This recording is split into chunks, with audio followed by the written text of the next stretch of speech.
Hala, Bianzi at Arjun matagal na palang magkakilala. Arjun at Bianzi parehong rumarampa at sumasali sa pagmo-modeling sa kanilang paaralan. Edu proud sa dalawa. Bago ko ipagpatuloy ang maiksing reaction video na ito, hiling ko lang napatapusin ang panonood nito para malaman ang nilalaman nito, at kung bago ka pa lang sa munting channel na ito, paki-subscribe para lagi kang updated sa video ng mga kalingap. At pakisuportahan natin ang ama ng kalingap na si Val Santos, matubang Ate Edna Vlog at si Kalingap Rab.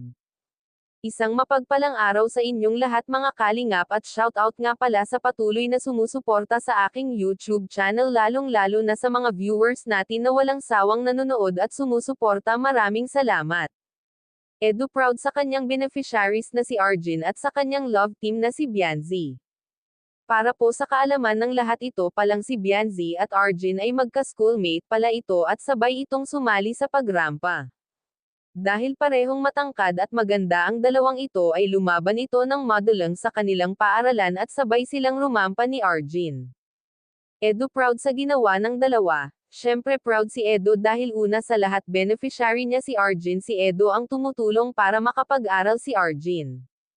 At tungkol naman kay Bianzi, proud din si Edu dahil love team niya ito.